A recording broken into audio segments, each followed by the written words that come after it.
Hello! Welcome back again to my channel. I'm Teacher Ruby. So for today's video, ang pag-aaralan naman natin ay ang wastong paggamit ng dito, doon, daw at ng salitang rito, raw at iba pa. Naitanong mo na ba sa iyong sarili kung bakit may mga pagkakataon na ang letrang D sa mga salitang dito, doon, daw ay ginagawang letrang R?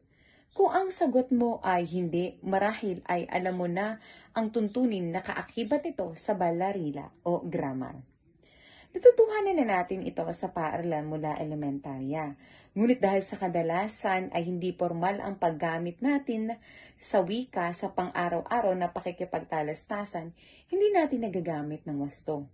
At dahil hindi nagagamit ng wasto, malamang ang ibig sabihin niyan ay walang practice.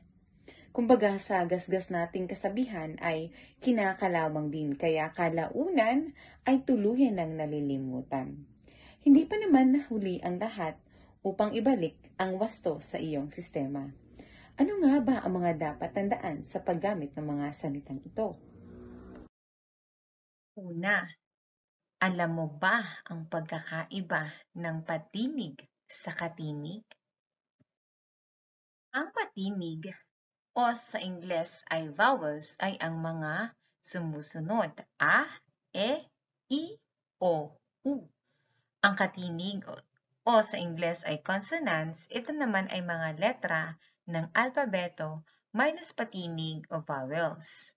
Tulad ng B, C, D, F, G, H, J, K, L, M, N, N, N, G, P, Q, R, S, T, V, W, X, Y, and Z.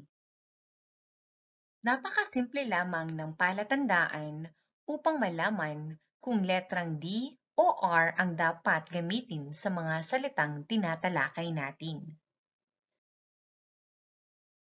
Kapag nagtapos sa patinig o vowel ang salitang sinundan ng mga ito, R po ang dapat gamitin. Hindi lamang po vowels, kundi maging ang mga salitang nagtatapos sa W at Y. For emphasis, there are three general rules. Rule 1, change D to R. Kung ang salitang sinundan ay nagtatapos sa A, E, I, O, U, W, and Y.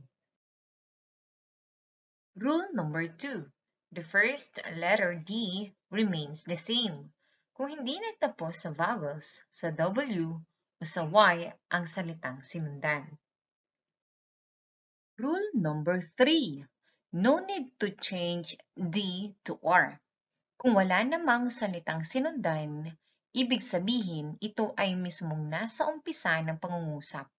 Mananatili sa orihinal na baybayo spelling o mananatiling nagsisimula sa letrang D ang mga ito. Let's apply the rules. Doon versus roon. Rule 1. Change D to R. Maaari mo nang iwan ang bag mo roon. Ang salitang sinundan ng roon ay mo na nagtatapos sa patinig o vowel na O.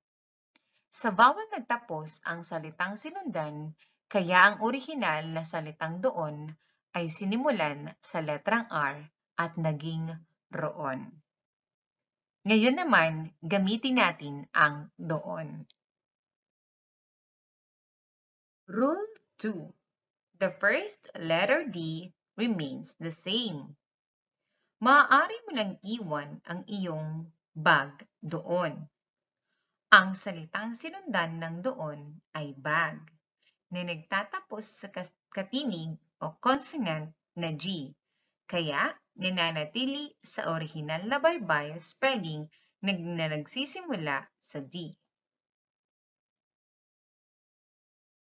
Rule 3. No need to change D to R.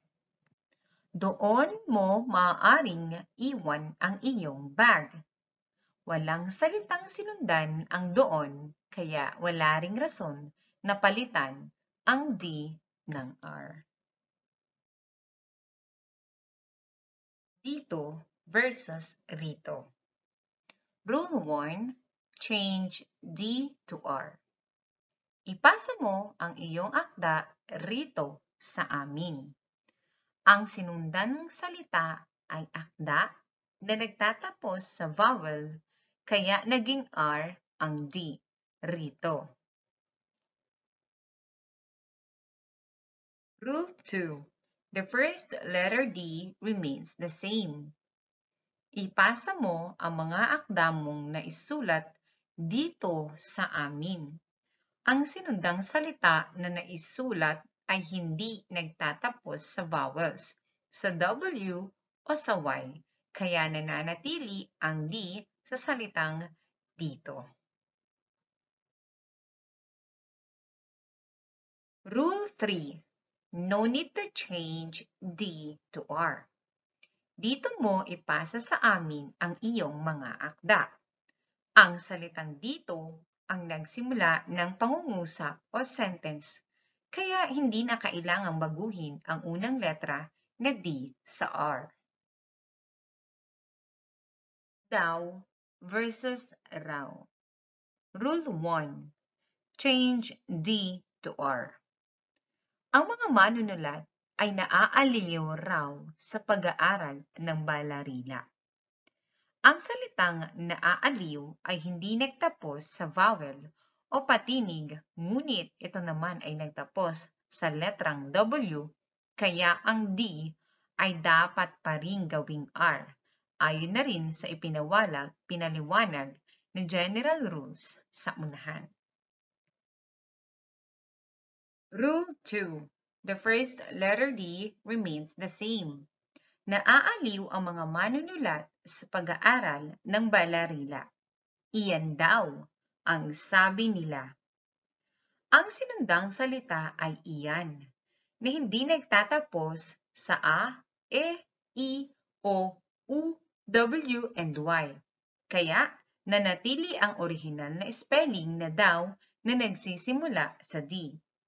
Paalala, ang Rule 3 ay hindi applicable sa daw, raw, dahil hindi naman ito ginagamit sa pasimula ng pangungusap o sentence. Katulad din nito ang din, rin. Sa kabilang dako, ang dyan, riyan ay maihahalin tulad naman sa paggamit ng doon, roon, at dito, rito. Mayroon tayong exemption to the rule. Ang D ay maaari nang hindi gawing R kung sinundang salita ay nagtatapos sa ra, re, ri, ro, ru.